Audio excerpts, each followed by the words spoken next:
Bienvenidos nuevamente al podcast Visión Inteligente de Negocios, el podcast especializado en innovación, emprendedurismo y modelos de negocio. Yo soy Max Villanueva y estamos llegando con este episodio al número 114. Y bueno, tengo la fortuna de coincidir en este episodio con Eliana Prada. Eliana, muchas gracias por la oportunidad de platicar contigo y bienvenida a este episodio de nuestro podcast.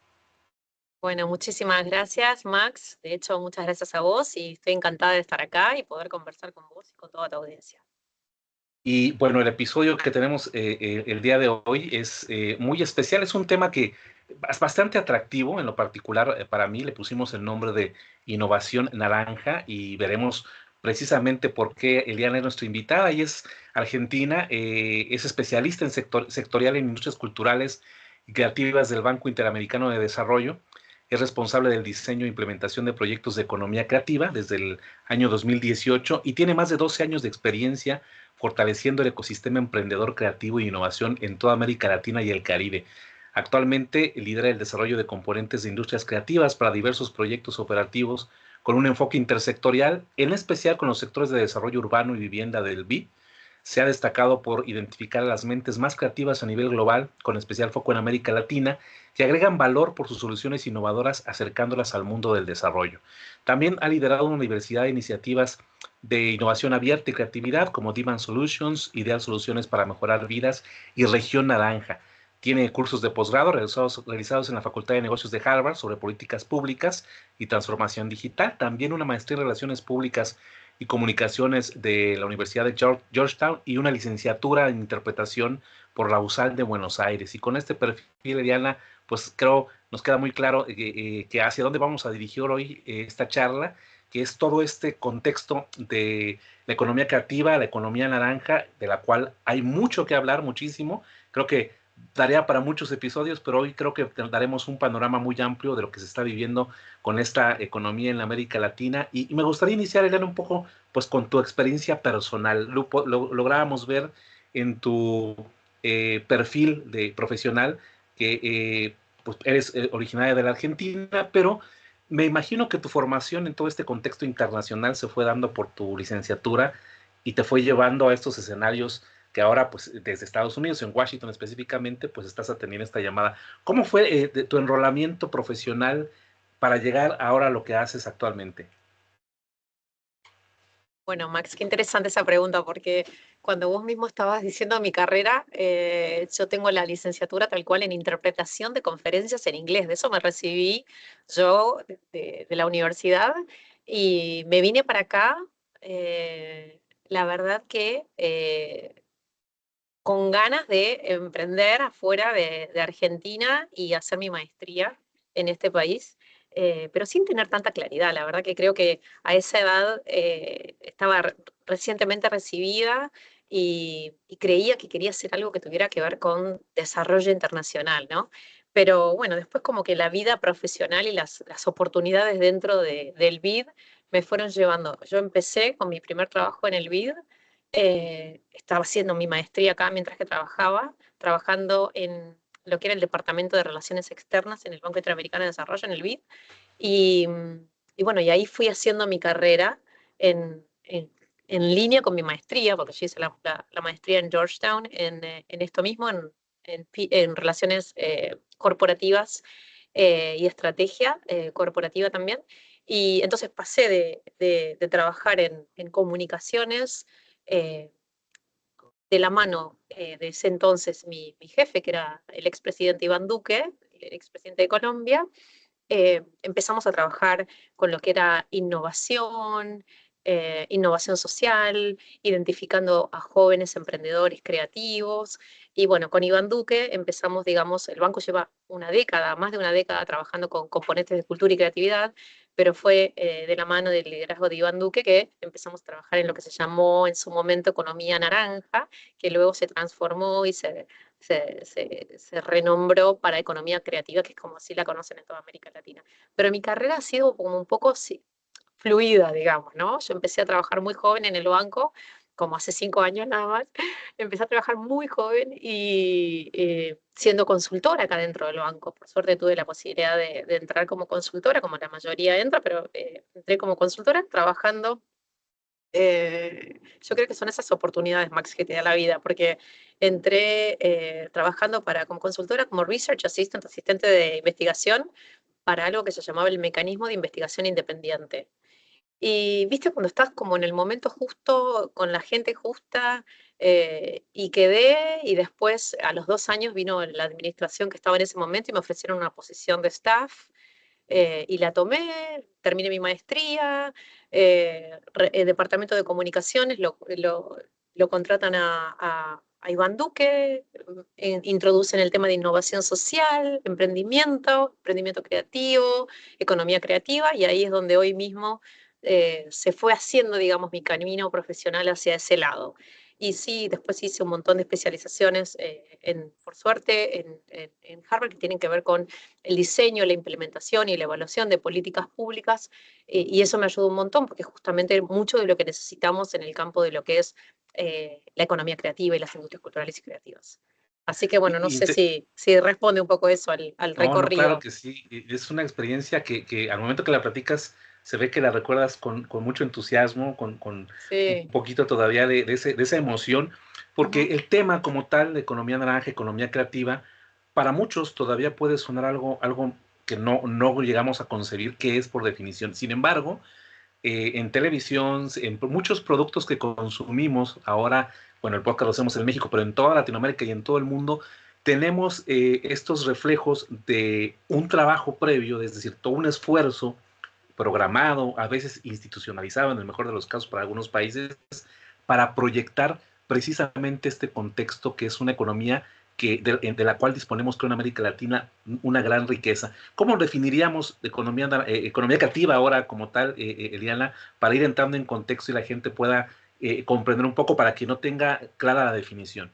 Dale, me gustaría contarte dos cosas. Primero, sí, la definición del banco, de lo que son las industrias culturales y creativas o la economía creativa, y después contarte qué tiene que ver el BID, el Banco Interamericano de Desarrollo, o sea, el organismo multilateral por excelencia, diría yo, y no porque trabajo acá, sino porque realmente es el, el- el organismo de préstamo más grande de América Latina y el Caribe. ¿Qué tiene que ver el BID con la creatividad, los videojuegos, el talento creativo y demás? Entonces, bueno, primero déjame que les cuente que las industrias culturales y creativas, tal como las define la UNESCO, son todos aquellos sectores, actividades de reproducción, producción, promoción, difusión, comercialización de los bienes y servicios que tienen el de contenido cultural, artístico o patrimonial. Y nosotros en el BID le damos como el agregado que, además de entender esto mismo, que estamos de acuerdo con la UNESCO, creemos que las industrias culturales y creativas son parte del ecosistema intersectorial, en donde conviven cadenas de valor, actores clave, que ahora los vamos a ver si crees, sectores e industrias complementarias. O sea, nosotros realmente creemos que las industrias culturales y creativas eh, florecen o vibran dentro de un ecosistema intersectorial, y que tienen la capacidad de generar valor. Siempre que hago una charla o comparto, bueno, como ahora con vos y con tu audiencia, siempre decimos, la economía creativa genera empleo. Y realmente les voy a compartir unos datos que son abrumadores para mí, realmente. Y estos son datos de la UNESCO, que nosotros tenemos también y los usamos. Decimos que la economía creativa o la economía naranja es un motor de desarrollo y es el más potente del mundo. Y lo decimos porque emplea casi 50 millones de puestos, o sea, genera casi 50 millones, 48 millones de puestos de trabajo en el mundo. Y casi de la mitad de estos empleos, de estos puestos, están ocupados por mujeres. Y Wow. encima, lo que más me interesa, además de que la mitad están ocupados por mujeres, te diría que casi la mitad también están con una audiencia sub 30. O sea, son jóvenes y son mujeres. Es una economía que decimos que es motor de desarrollo porque incluye mujeres, incluye jóvenes en la mitad de los puestos de trabajo que genera. Y cuando te decía qué tiene que ver el BID con la economía creativa, con la economía naranja. Bueno, justamente como son motores de desarrollo y genera tanto empleo e inclusión social, el BID sabe que es ahí a donde tenemos que eh, invertir como una apuesta también de cartera innovadora que ofrecemos a los gobiernos.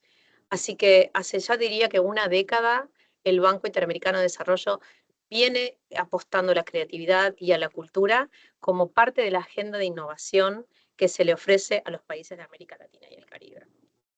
Y con esta definición, Eliana, nos queda claro que es precisamente esta riqueza que vemos todos los días.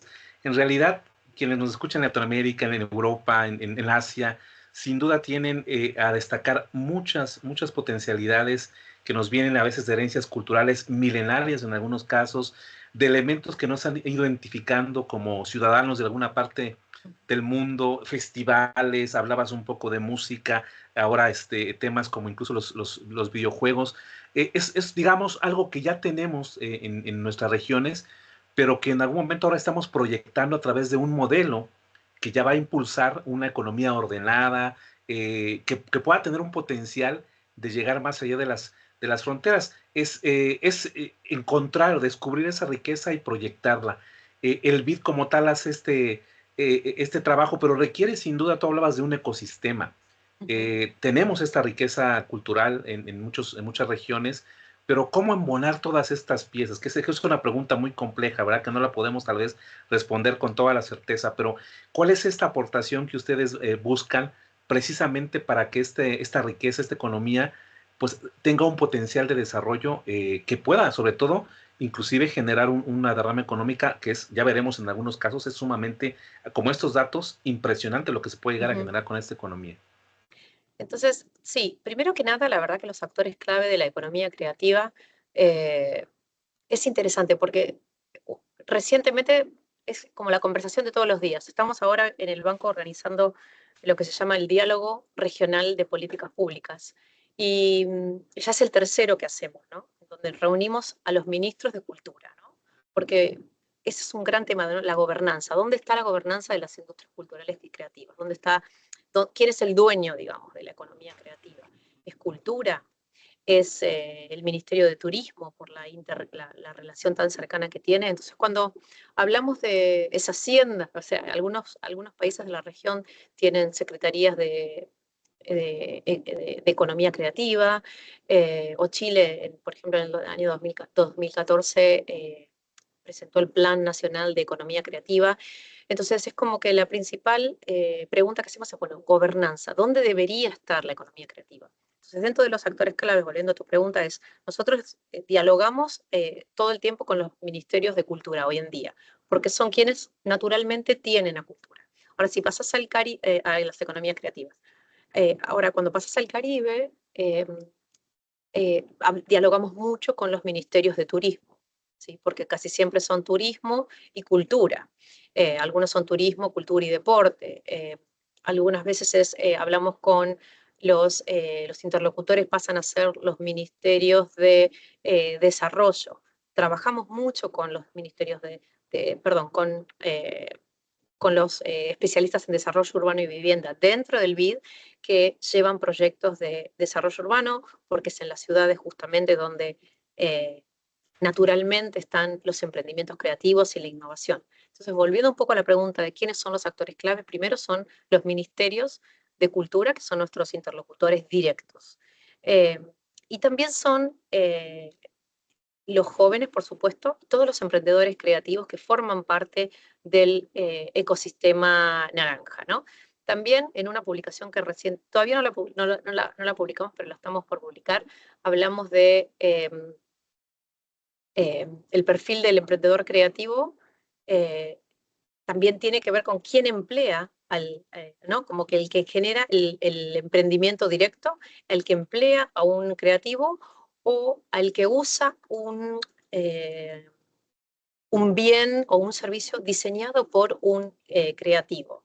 Entonces, son todos estos actores que forman parte del ecosistema. Los emprendedores, los ministerios y los que no son directamente eh, los creativos, pero forman parte porque lo consumen. Y todo este ecosistema, Eliana, como podemos ver, es complejo, requiere acuerdos, requiere voluntades, Uh -huh. un esfuerzo que en ocasiones pudiera llegar ya más allá de la posibilidad de lo que el BID puede hacer por estos temas de gobernanza.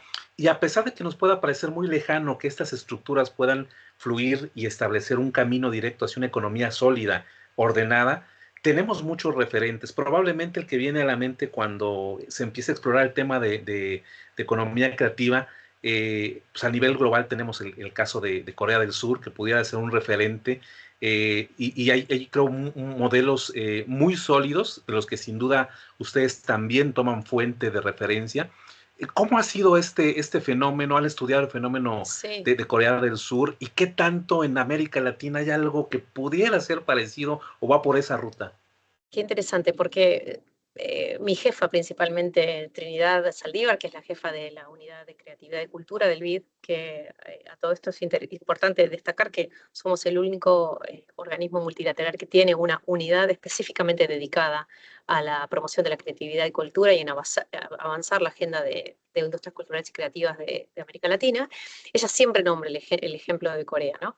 Y para mencionarles a la audiencia, Corea del Norte pasó a ser de una potencia que era conocida por exportar autos y electrónicos a convertirse en una potencia creativa. Entonces, para nosotros, cuando traemos casos de mejores prácticas o casos de estudio para compartir en América Latina, que estamos en cierta forma como que tenemos mucho potencial, pero todavía no llegamos a dar ese salto, podemos ahora ver qué es lo que nos falta o cuáles son los obstáculos principales, nos inspiramos en Corea del Norte. Entonces, solo para compartirles algunas cifras, los productos culturales coreanos, como por ejemplo son las canciones como el K-pop, ¿no? ¿Mm? De BTS y el programa de Squid Game, creo que se llamaba, lo tradujeron como los juegos del calamar, ¿era? Los juegos del Exactamente, sí. El calamar, juego del calamar, al menos en América Latina, sí. el juego del calamar, ahí va. Generaron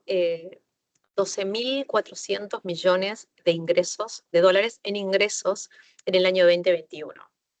Y la adopción, por ejemplo, de la estrategia en la economía creativa demuestra cómo la innovación puede impulsar la transformación económica, la creación del el empleo y el crecimiento.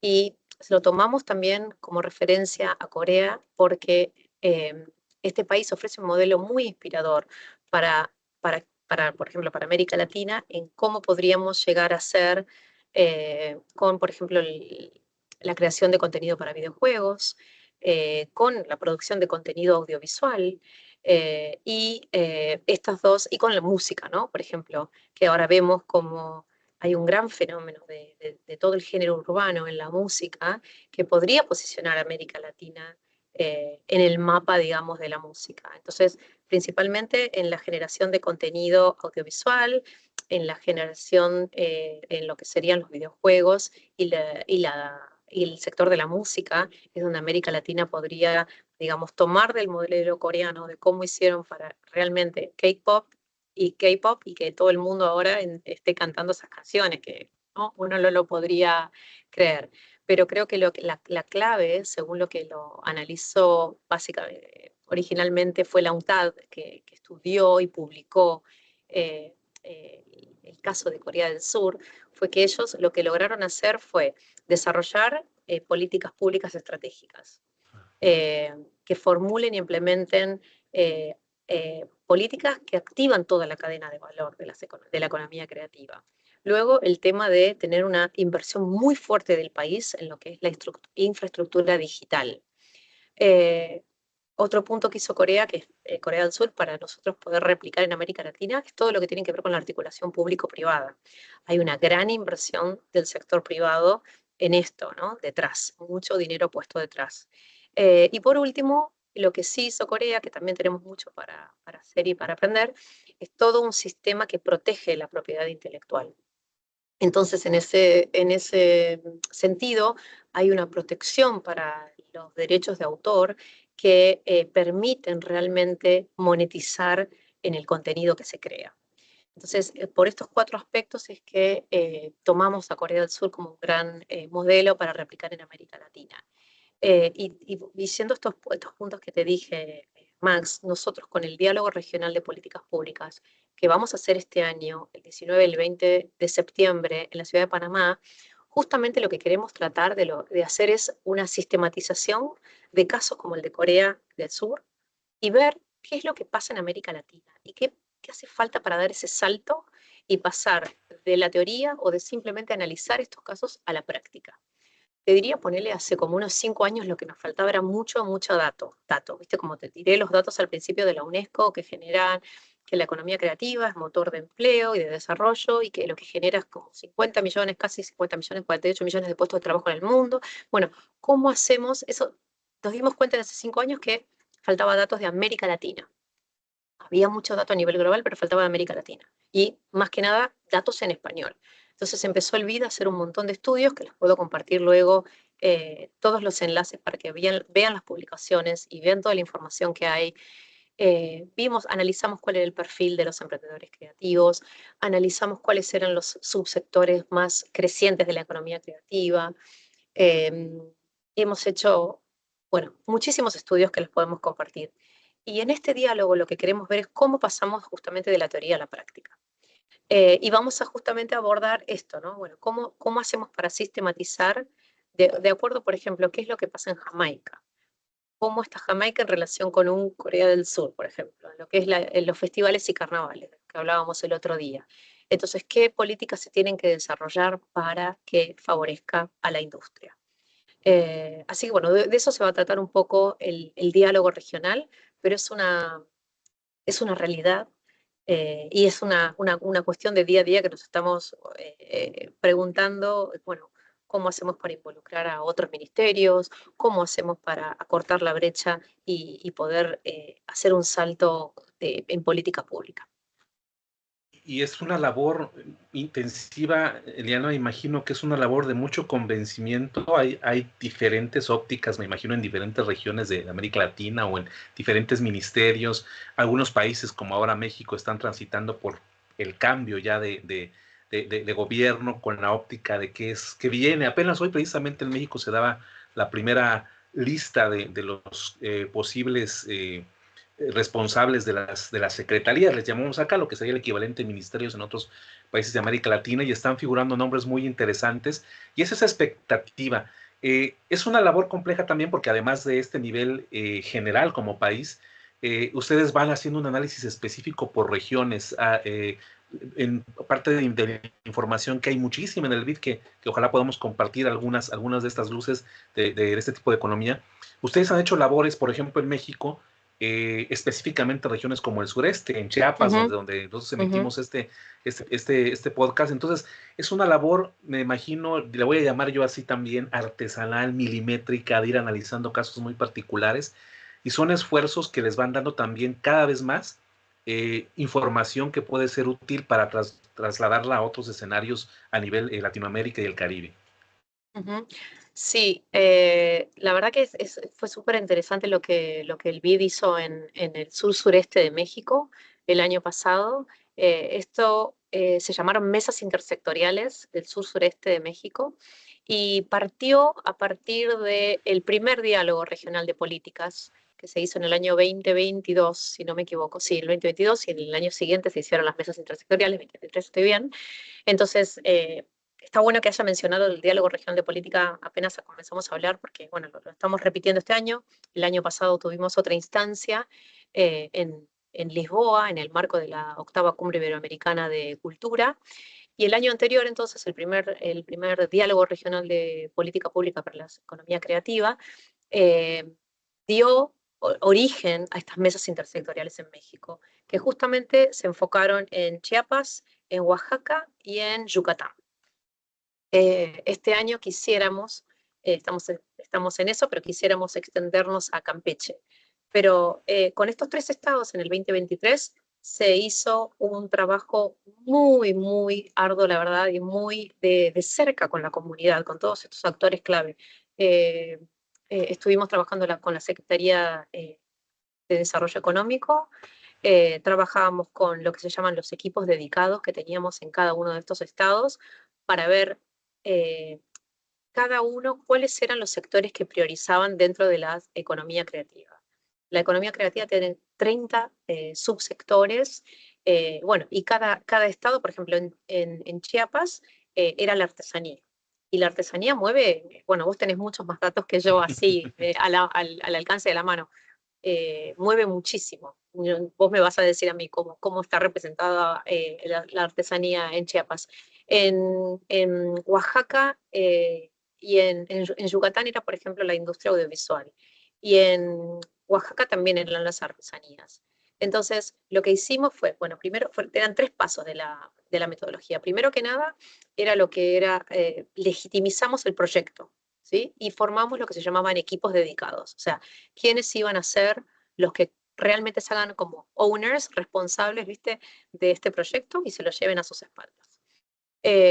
Luego hicimos una parte de capacitación, ¿cierto? Como vamos a capacitar a estos equipos dedicados para brindarles a los estados lo que necesiten, ya sea eh, eh, capacidades de negocio, capacidades digitales, lo que fuera que se necesitase. Hacíamos una etapa de formación. Y luego la implementación y avances del proyecto. En eso constaba la metodología en los tres estados.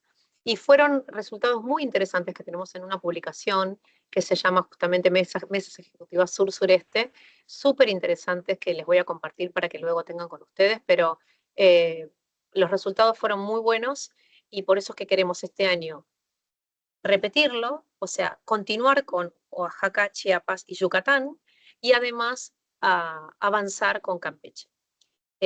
Así que bueno, eso fue digamos, lo que hemos hecho en el sur-sureste como resultado del primer diálogo regional de políticas públicas de industrias culturales y creativas.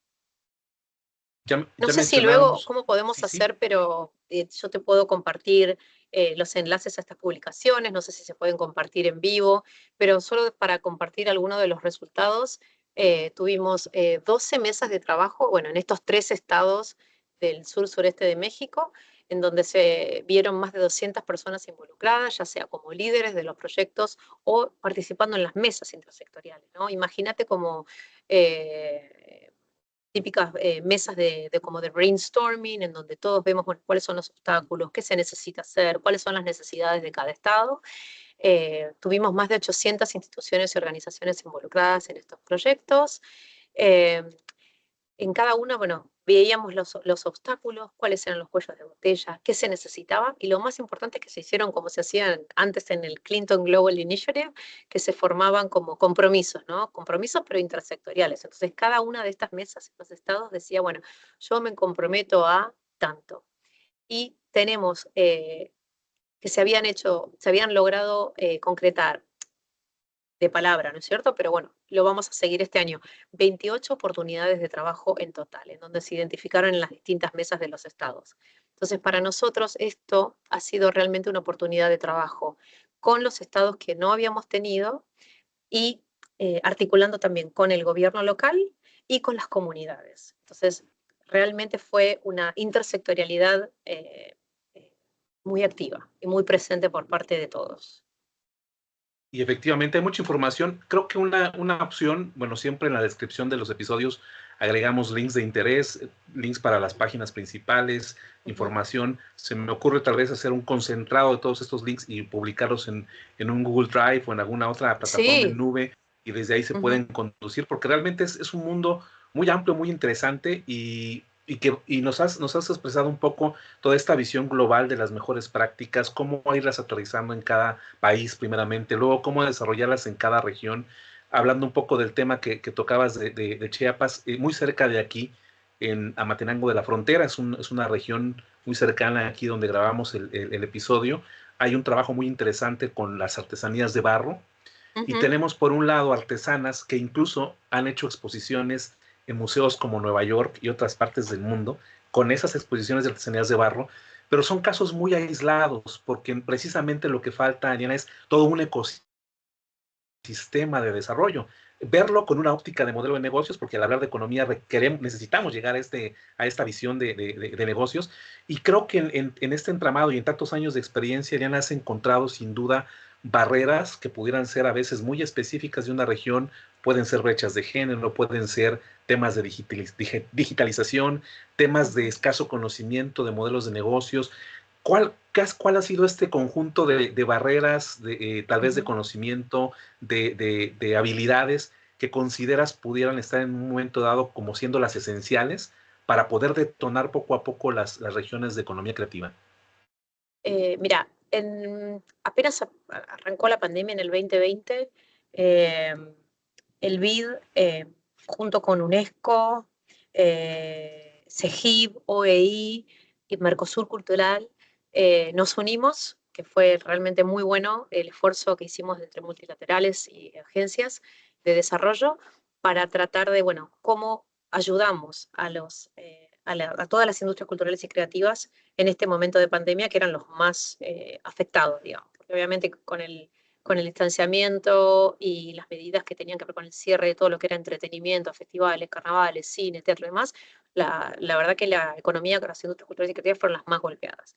Entonces, te digo esto porque a partir de este estudio hicimos unas encuestas, hicimos un estudio pormenorizado de el perfil de los emprendimientos creativos y culturales, y ahí nos pudimos ver bien de cerca cuáles eran las mayores debilidades. Entonces, los primeros obstáculos tienen que ver, obviamente, primero que nada, con la falta de conocimiento y del impacto que tiene la economía creativa, ¿no? Muchas veces pasa que eh, a veces los gobiernos, o sea, se puede entender como que una inversión en cultura no vale la pena o no es tan valuado o no es una inversión de tanto impacto como puede ser en otro sector más tradicional del desarrollo. Entonces es una cuestión como de proveer esa información y de educar de alguna manera o evangelizar, también usamos ese término, del impacto que tiene la inversión en cultura y en las industrias culturales y creativas de América Latina y el Caribe. Entonces nos dimos cuenta que la falta de información era uno de los factores principales. Luego vimos la gran informalidad que tiene el sector, ¿no? Que la mayoría de los emprendimientos creativos, emprendedores creativos, están totalmente en la informalidad. Entonces, ese paso a la formalidad es un gran tema y es un gran obstáculo, ¿no? Eh, el segundo punto tenía que ver con la falta de capacidad o de formación en temas de digitales y en temas de habilidades de negocio o de conocimientos de negocio. Esos fueron los principales dentro del perfil de los emprendimientos creativos. Y otra fue que vimos que no se reconocen como emprendedores. O sea, son como artistas o artesanos, pero no ven que pueden monetizar sobre su propia creación. Entonces, esos fueron, bueno, los principales hallazgos que encontramos en este estudio. Y de hecho, bueno, en este año vamos a sacar una publicación que tiene que ver con protección social para la economía creativa, en donde, por un lado, bueno, analizamos la precariedad de los trabajos creativos, pero por otro lado también damos como una especie de solución cuando también vemos cuáles son las posibilidades de generar una red de protección social para los emprendedores creativos. Entonces, básicamente los obstáculos principales son la falta de conocimiento del impacto que tiene el sector creativo como motor de desarrollo económico, como generador de empleo y como inclusión social, la falta de habilidades de negocios y de digitalización de los emprendedores y la gran informalidad que hay en el sector. Estos son los principales obstáculos. Y creo que esto abre la oportunidad, Eliana, a que muchos sectores que están escuchando este episodio, bueno, ojalá algunos de ellos estén vinculados con este tipo de economía, pero también emprendedores, iniciativas privadas que pueden apuntalar mucho este tipo de emprendimientos. Y me ponía a pensar en este momento, cuando siempre hablamos del ecosistema de negocios tradicional, por llamarlo así, reconocemos la importancia primero de este ecosistema de emprendedores, de las instituciones que pueden potenciar con el poder y las políticas públicas este emprendimiento, y también están las universidades. Me viene a la mente que muchas de estas habilidades de negocios, muchos de estos procesos que tienen que ver con aspectos de economía, empresa, pueden también ser apuntalados desde la óptica académica. Me parece, y platicamos previo a esta entrevista en días pasados, de que también hay iniciativas o pequeñas luces de que ya hay un interés académico Ujú. de empezar a abrazar esta economía y poderla formular, no sé, como un programa ya educativo con una proyección que sin duda va a ser mucho más eficiente el proceso del ecosistema en general. Sí, totalmente. Bueno, de hecho, nosotros estamos ahora trabajando con la Universidad Tecnológica del Uruguay porque ellos están interesados en ver, y es muy incipiente esto porque ellos expresaron su interés en ver cómo pueden trabajar, cómo pueden articular su oferta académica con las industrias culturales y creativas. Entonces ven que hay un gran potencial ahí, por ejemplo, en ciertas regiones en donde esta universidad tiene representatividad, que son muy distintas de la capital, de Montevideo, cada, digamos, a ver, ¿cómo decirlo? Se llaman ITRs, cada centro, digamos, de la universidad en distintas partes del país ven que tienen intereses distintos en sectores distintos. Entonces, por ejemplo, el ITR que está en Minas, por decirte en Uruguay, tiene más un aspecto de tecnológico, entonces ellos se centran más en lo que es la carrera de videojuegos. Hay otro que tiene más, por ejemplo, que ver con agronomía, entonces se centran más en lo que tiene que ver con el sector gastronómico, ¿no? Hay otro que tiene más que ver con el sector audiovisual. Entonces, nosotros vamos a ir de misión al Uruguay para ver de qué manera podemos ayudar a la universidad a desarrollar de manera conjunta eh, su currícula, o sea, su oferta académica, de la mano con el sector que prioriza cada una de estas sedes de la universidad. Y esto también lo hicimos, es como un ejercicio similar al de las mesas intersectoriales de México, porque lo más importante cuando fuimos a Chiapas, Oaxaca y a Yucatán fue ver cada estado cuál era el sector de las industrias culturales y creativas que era realmente un driver, un motor para cada uno del estado, que no era el mismo que los otros. Entonces, primero es identificar ese sector como prioritario y después tratar de ver cómo podemos enlazarlo con la oferta académica de la universidad. Entonces, sí, volviendo al punto, hoy en día estamos trabajando con universidades para ver de qué manera podemos introducir en la currícula, en la oferta académica, componentes de industrias culturales y creativas. Que esto a la vez sirve como, bueno, ayuda a que los habitantes, digamos, de la capital quieran, digamos, migrar para otras ciudades que quizás no irían si no fuera porque está la universidad, ¿no? Entonces también sirve como para jalar, digamos, a los jóvenes estudiantes para que se dirijan a otros puntos de la universidad que si no estarían todos centralizados en la capital. Escuchándote mencionar esto, Eliana, es creo que la actividad que haces específicamente tú y bueno, en general el BID, pero particularmente con la Comunidad Naranja es muy apasionante porque me imagino que cada evento, ahora que hablabas del evento próximo, o los que ya han realizado, generen ustedes más ideas, más Mm. alternativas. Creo que este surgimiento de la Economía Naranja en sí misma es un potencial que va dándonos nuevas formas o nuevos enfoques que a veces la economía tradicional ya es mucho más lento, es un proceso diferente, no por ello menos innovador, pero que sobre todo al final de cuentas, Elena, creo que queda una gran satisfacción porque este resultado de una economía naranja bien fundamentada, al final de cuentas está recayendo muchas veces en los sectores más vulnerables de muchas regiones, aquellos que todavía conservan las tradiciones, que se dedican a la artesanía, o grupos que a veces tristemente lo mencionamos, que también la vulnerabilidad de los jóvenes al no encontrar muchas alternativas de desarrollo empresarial, en el caso de México, en estas zonas del sureste, la migración es una realidad que cada vez es más fuerte, dentro de otros problemas también sociales. Creo que la economía naranja puede llegar a ser también un bálsamo para aliviar muchas necesidades, muchas cargas económicas y dar una nueva esperanza a todos los que están involucrados en ella. Sí, totalmente. No solo nos emociona a nosotros porque son proyectos realmente innovadores. Si bien el BID hace más de 10 años que está en esto, es un tema relativamente nuevo. Entonces, cada vez que universidades o ministerios de cultura se acercan a nosotros para decirnos, bueno, ¿cómo podemos trabajar de la mano del BID en este tema? Es realmente apasionante. Y la verdad que es mi sueño que en algún momento, espero que sea antes de que me jubile, eh, la economía creativa sea un sector formal del desarrollo, ¿no? Yo me acuerdo que cuando entré al banco Max, no existía el departamento o el sector de género y diversidad en el BID. No lo era. O sea, Y bueno, y se fue formando hasta que de ser un mandato, digamos, de hacer proyectos con un componente transversal de género y diversidad, hoy en día es un sector formal, eh, que, bueno, que recibe proyectos y por ende tiene financiamiento para ofrecer a los países. Eso no pasa con la economía creativa. Pero la verdad que es mi expectativa, mi ilusión, mi gran sueño, que en algún momento podamos sentarnos frente a frente con los ministerios de Hacienda y decirles, bueno, ¿cuánto vamos a invertir este año en la programación que hacen el BID con cada país? ¿Cuánto vamos a invertir en economía creativa para Chile, para Belice, para el país que fuera?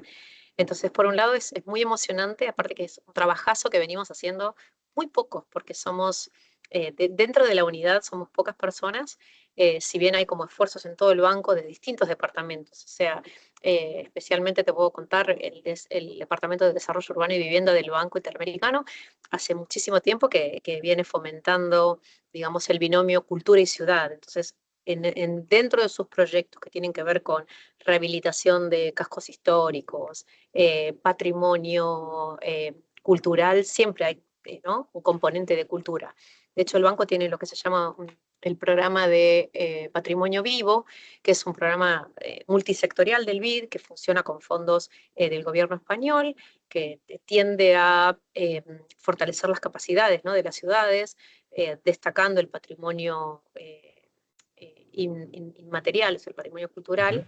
Eh, es un programa que ya hace años que funciona y también, por ejemplo, tenemos a los colegas de turismo, que también, o sea, turismo e industrias culturales y creativas puede ser un debate aparte, que algunos te digan, no, no es lo mismo, pero para mí están íntimamente ligados. Después tenemos el departamento de CTI, que es competitividad, tecnología e innovación, que también hacen todo lo que tiene que ver con innovación, y hay una beta para capacitación que les podemos compartir después también a los oyentes. Hay un manual muy interesante para los emprendedores creativos que hemos hecho con Conecta y es muy interesante. O sea, el banco hace tiempo que viene haciendo esto, pero en nuestra unidad somos muy poquitos, entonces es un esfuerzo enorme. Entonces, cada vez que alguien viene a nosotros es como una alegría y una emoción muy, muy importante. Y como lo decía mi biografía bien al comienzo de esta charla, hace tanto tiempo, desde que fue mutando, digamos, mi relación con el ecosistema creativo en América Latina y el Caribe, pero desde hace muchísimos años que estoy en contacto con emprendedores. Por ejemplo, me acuerdo de Chile, nosotros habíamos invitado, apenas salió, no sé si conoces, bueno, hoy en día es un unicornio, la Ok. empresa se llama Notco, que produce todos productos a base de plantas, ¿no? Y me acuerdo que los invitamos, los identificamos, me acuerdo que vimos cómo estaban estos chilenos, viendo de qué manera podían producir para reducir el impacto, ¿no es cierto?, ambiental, de consumir carne y productos de animales, cómo podían hacer productos a base de plantas. Y así surgió Notco. Y me acuerdo que nosotros los invitamos, los identificamos, los conocimos, los invitamos, y hoy en día es uno de los unicornios de América Latina. Entonces, conocemos de primera mano a todo el ecosistema emprendedor, creativo y cultural de América Latina y el Caribe.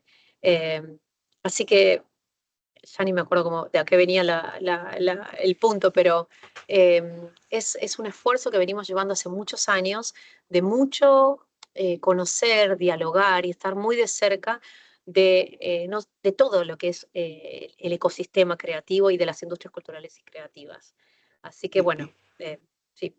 y decíamos al inicio que toda esta experiencia, Eliana, pues sin duda te permite ver un poco más a detalle, como una especie de microscopio cada región, darte cuenta que la labor que hacen está impactando realmente en ocasiones a poblaciones muy Ahí vulnerables, va. decíamos, Ujú. y jóvenes que están buscando alternativas que a veces son más estrechas en la actualidad para lograrlas.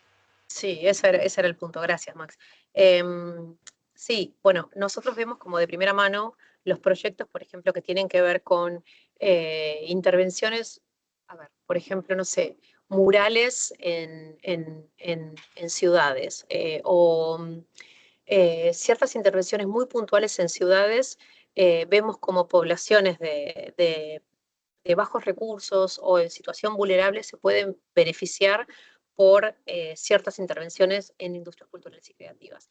Para darte un ejemplo, no me acuerdo el año en que es este proyecto, pero fue una colaboración entre BID y Banco Mundial, en donde se intervino, creo que había sido un asentamiento informal, no sé si fue la Villa 31 o cuál asentamiento informal de la ciudad de Buenos Aires, y se capacitó a jóvenes de una situación muy vulnerable y muy bajos recursos en fotografía. Entonces, se les daba todos los insumos para que ellos pudieran capacitarse en fotografía y se hizo una muestra luego de todas las fotografías y se involucró a la comunidad. Eh, Vino un fotógrafo muy conocido francés a darle esta capacitación a los jóvenes y luego generó empleo para esta misma población que participó de este proyecto. Entonces, mucho también de proyectos que tienen que ver con el deporte, eh, ayudan a situaciones vulnerables. Eh, Así que sí, sin dudas. Y bueno, el tema de las mujeres, la inclusión de mujeres siempre es un tema dentro de las industrias culturales y creativas, por lo que te comenté que casi la mitad de la población son, son mujeres. Así que sí. Otro de cuando nosotros hablamos de poblaciones vulnerables, también pensamos en migrantes hoy en día. Entonces Claro. también tratamos de, de pensar cómo podemos cambiar la narrativa y ahí las industrias culturales y creativas entran también en juego, cómo las ciudades pueden convertirse en ciudades solidarias, ¿no? En ser como ciudades receptoras de la población migrante, tratando de ver cómo, en vez de pensar como el migrante como alguien que viene a sacarte el empleo de esa ciudad receptora, de tratar de verlo como un, eh, un factor que enriquece porque trae su propia cultura a la cultura receptora, ¿no? Entonces, por ese componente de cultura que llega a la ciudad receptora es que nosotros tratamos de intervenir y destacar el valor agregado que podría traer el migrante. Así que estamos en una cooperación técnica también que se llama Ciudades Solidarias, que trata de eso, de cómo cambiar o reescribir la narrativa de cómo las ciudades receptoras pueden beneficiarse de los migrantes, ¿no? Así que también querían mencionar los migrantes dentro de lo que son las poblaciones vulnerables para nosotros. Y con esto nos damos cuenta que el trabajo del BID y bueno, específicamente el trabajo que hacen con el tema de economía creativa abarca varios aspectos académicos, institucionales, en políticas públicas, investigación, porque hay una gran cantidad de reportes que ya nos comentabas y que veremos el mecanismo de que más gente se pueda acercar a ellos. Y sin embargo, es cierto, yo doy fe de lo que mencionabas hace un momento.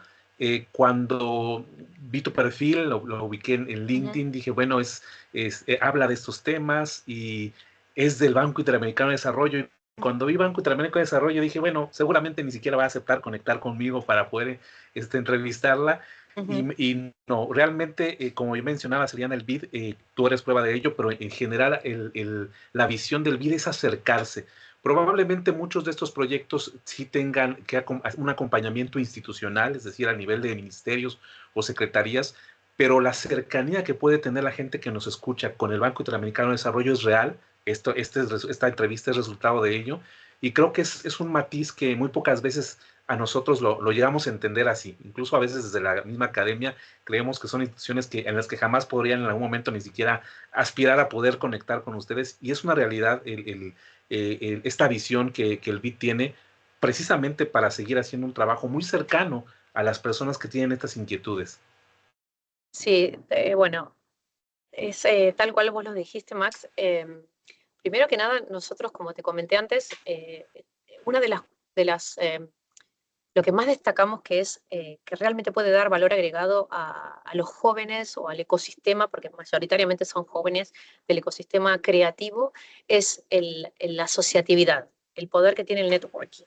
Entonces nosotros siempre hemos tenido una postura de puertas abiertas y de conectar, porque conocemos de memoria el ecosistema creativo, el ecosistema de industrias culturales y creativas lo conocemos muy bien, entonces siempre nuestras puertas están abiertas y siempre de hecho cuando nos contactan, hemos unido y conectado agentes y actores clave del ecosistema. Así que me encantaría compartir con tu audiencia mi contacto y Claro. siempre nos pueden contactar. Nos encanta compartir lo que estamos haciendo, nos encanta conocer nueva gente, nos encanta conocer emprendimientos creativos que están transformando y que están ayudando a generar mejor calidad de vida para América Latina y el Caribe. Así que siempre tenemos en ese sentido las puertas abiertas y además el BID tiene representantes en toda la región.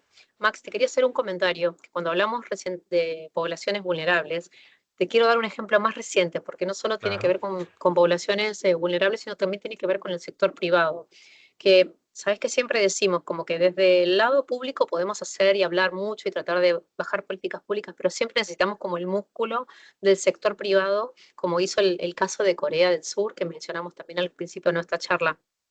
El año pasado, por primera vez, el banco se asoció con Netflix para un Ah, proyecto súper interesante, que el ejecutor era Sandbox Audiovisual en Colombia y justamente era una capacitación entre, bueno, Netflix como sector privado, Sandbox como agencia ejecutora y el Departamento de Educación del BID formaban una capacitación en habilidades para jóvenes en situación muy vulnerable en unos departamentos de Colombia, que no me acuerdo el nombre, pero en Chocó, no me acuerdo, pero ciertos departamentos justamente más vulnerables dentro de Colombia, y lo que buscaban era ir a la base, digamos, de la industria audiovisual.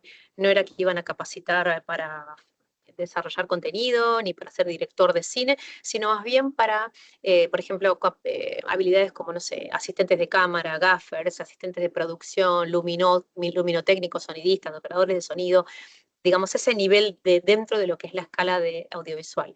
Entonces, el programa de Sandbox Audiovisual capacitó con mentorías con líderes de la industria audiovisual a 100 jóvenes, ¿sí? Para producciones de Netflix y de otras nacionales o internacionales para Colombia.